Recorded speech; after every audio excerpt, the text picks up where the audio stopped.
Assalamualaikum warahmatullahi wabarakatuh. Nama saya Laila Sahwa dengan NIM 190801312013 dari D3 Administrasi Keuangan kelas B Akuntansi Bank dan Syariah. Di sini saya akan menjelaskan tentang tujuan dan peranan kerangka dasar penyusunan penyajian laporan keuangan syariah. Tujuan kerangka dasar sebagai acuan bagi 1. Penyusun standar akuntansi keuangan syariah dalam pelaksanaan tugasnya membuat standar. Yang kedua, penyusun laporan keuangan untuk menanggulangi masalah akuntansi syariah yang belum diatur dalam standar akuntansi keuangan syariah. Yang ketiga, auditor dalam memberikan pendapat mengenai apakah laporan keuangan disusun sesuai dengan prinsip akuntansi syariah yang berlaku umum. Yang keempat, para pemakai laporan keuangan dalam menafsirkan informasi yang disajikan dalam laporan keuangan yang disusun dengan standar akuntansi laporan keuangan syariah. Pemakaian laporan keuangan syariah meliputi investor, pemilik dana syirkah temporer pemilik, dan titipan, pembayaran, dan penerimaan ZIS dan wakaf, pengawasan syariah, karyawan, pemasok, pelanggan, pemerintah, dan masyarakat. Asas interaksi syariah. Yang pertama, persaudaraan atau ukhuwah. Esensinya merupakan nilai universal yang menata interaksi sosial dan harmonis kepentingan para pihak untuk kemanfaatan secara umum dengan semangat saling tolong-menolong. Transaksi syariah menjunjung tinggi nilai kebersamaan dalam memperoleh manfaat atau sharing ekonomi, sehingga seseorang tidak boleh mendapat keuntungan di atas kerugian orang lain. Ukhuwah dalam transaksi syariah berdasarkan prinsip saling mengenal atau ta'aruf, saling memahami tafahum, saling menolong ta'awun, saling menjamin takaful, saling bersinergi dan beraliansi atau tahaluf. Kedua, keadilan atau adalah. Esensinya menempatkan sesuatu hanya pada tempatnya dan memberikan sesuatu hanya pada yang berhak, serta memperlakukan sesuatu sesuai dengan posisinya.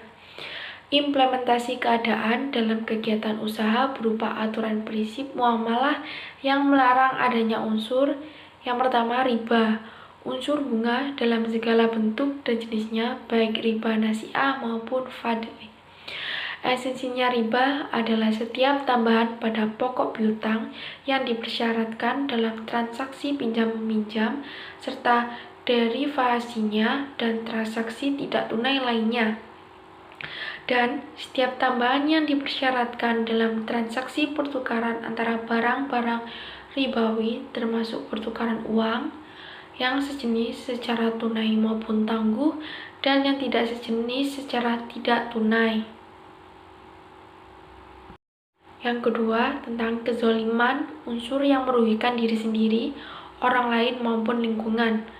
Esensi kezoliman adalah menempatkan sesuatu tidak pada tempatnya, memberikan sesuatu tidak sesuai ukuran, kualitas dan temponya, mengambil sesuatu yang bukan haknya, dan memperlakukan sesuatu tidak sesuai posisinya. Kezoliman dapat menimbulkan kemudaratan bagi masyarakat secara keseluruhan, bukan hanya sebagian, atau membawa kemudaratan bagi salah satu pihak atau pihak-pihak yang melakukan transaksi. Yang kedua, maisir, unsur judi dan sifat spekulatif. Esensi maisir adalah setiap transaksi yang bersifat spekulatif dan tidak berkaitan dengan produktivitas secara bersifat perjudian atau gambling. Untuk yang ketiga, haram. Unsur haram baik dalam barang maupun jasa serta aktivitas operasional yang terkait. Esensi haram adalah segala jenis unsur yang dilarang secara tegas dalam Al-Quran dan As-Sunnah. Yang keempat adalah ghorar, unsur ketidakjelasan. Esensi ghorar adalah setiap transaksi yang berpotensi merugikan salah satu pihak karena mengandung unsur ketidakjelasan, manipulasi, dan eksploitasi informasi serta tidak adanya kepastian pelaksanaan akad. Bentuk-bentuk ghorar antara lain: A. Tidak adanya kepastian penjual untuk menyerahkan objek akad pada waktu terjadi akad, baik objek akad itu sudah ada maupun belum ada. B. Menjual sesuatu yang belum berada di bawah kekuasaan penjual. C. Tidak adanya kepastian kriteria kualitas dan kuantitas barang dan jasa. D. Ketidakadanya kepastian jumlah harga yang harus dibayar dan alat pembayaran. E. Tidak adanya ketegasan jenis dan objek akad. F. Kondisi objek akad tidak dapat dijamin kesesuaiannya dengan yang ditentukan dalam transaksi.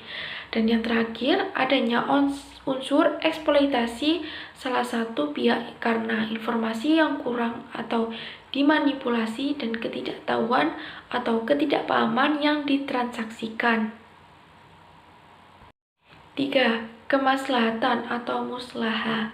Esensinya merupakan segala bentuk kebaikan dan manfaat yang berdimensi duniawi dan ukhrawi, material, spiritual, serta individual dan kolektif.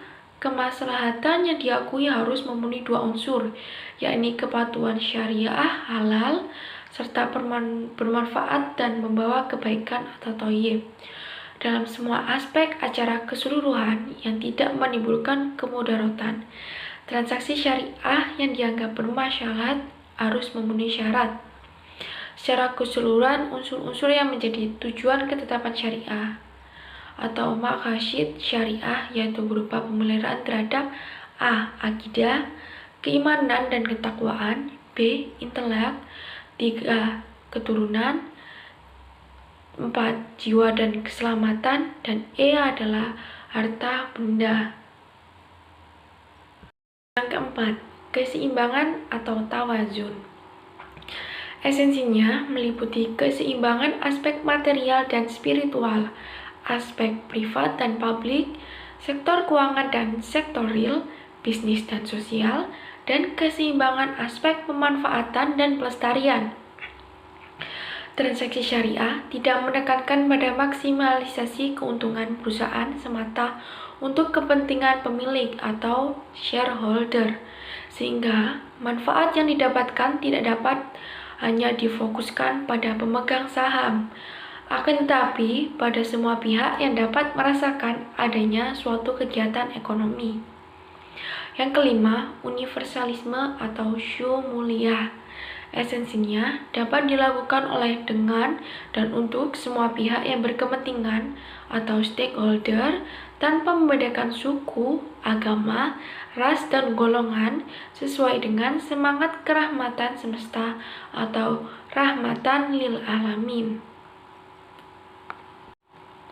Karakteristik kualitatif informasi keuangan syariah. Yang pertama adalah dapat dipahami. Maksud karakteristik dapat dipahami adalah pemakaian diasumsikan memiliki pengetahuan yang memadai tentang aktivitas ekonomi dan bisnis dengan ketekunan yang wajar. Namun demikian, informasi kompleks yang seharusnya dimasukkan dalam laporan keuangan tidak dapat dikeluarkan hanya atas dasar pertimbangan bahwa informasi tersebut terlalu sulit untuk dapat dipahami oleh pemakai tertentu. Yang kedua, relevan. Maksud karakteristik relevan adalah memiliki kemampuan untuk mempengaruhi keputusan ekonomi pemakai dengan membantu mereka mengevaluasi masa lalu, masa kini, atau masa depan dengan menegaskan atau mengoreksi hasil evaluasi mereka di masa lalu. Yang ketiga, andal. Informasi memiliki kualitas andal jika bebas dari pengertian yang menyesatkan, kesalahan material, dan disajikan secara jujur dari yang seharusnya disajikan, atau yang secara wajar diharapkan dapat disajikan secara benar dan baik. Yang keempat, dapat dibandingkan. Pemakai harus dapat memperbandingkan laporan keuangan entitas syariah antar periode untuk mengidentifikasi kecenderungan posisi dan kinerja keuangan. Pemakai juga harus dapat memperbandingkan laporan keuangan antar entitas syariah untuk mengevaluasi posisi keuangan, kinerja, serta perubahan posisi keuangan secara relatif. Oleh karena itu, pengukuran dan penyajian dampak keuangan dari transaksi dan peristiwa lain yang serupa harus dilakukan secara konsisten untuk entitas syariah tersebut. Antar episode entitas syariah yang sama dengan entitas syariah yang berbeda maupun dengan entitas lain. Karakteristik dan persyaratan transaksi syariah. Yang pertama, transaksi hanya dilakukan berdasarkan prinsip saling paham dan saling ridho. Yang kedua, prinsip kebebasan bertransaksi diakui sepanjang objeknya halal dan baik. Yang ketiga, uang hanya berfungsi sebagai alat tukar dan satuan pengukur nilai, bukan sebagai komoditas. Untuk yang keempat, tidak mengandung unsur riba. Yang kelima, tidak mengandung unsur kezaliman. Yang keenam, tidak mengandung unsur maisir. Selanjutnya, untuk yang ketujuh, tidak mengandung unsur gharar. Yang kedelapan, tidak mengandung unsur haram. Yang kesembilan, tidak menganut prinsip nilai waktu dari uang atau time value of money. Karena keuntungan yang didapat dalam kegiatan usaha terkait dengan resiko yang melekat pada kegiatan usaha tersebut, sesuai dengan prinsip al-ghunmu bil-ghurmi atau no gain without accompanying risk. 10. Transaksi dilakukan berdasarkan sesuatu perjanjian yang jelas dan benar, serta untuk keuntungan semua pihak tanpa merugikan pihak lain, sehingga tidak diperkenankan menggunakan standar ganda harga untuk satu akad serta tidak menggunakan dua transaksi bersamaan yang berkaitan atau ta'aluk dalam satu akad. 11. Tidak ada distorsi harga melalui rekayasa permintaan atau najasyi maupun melakukan rekayasa penawaran atau ikhtiar. Dan yang terakhir, tidak mengandung unsur kolusi dengan suap menyuap atau risyuah. Sekian presentasi dari saya. Kurang lebih mohon maaf jika saya ada salah kata. Wassalamualaikum warahmatullahi wabarakatuh.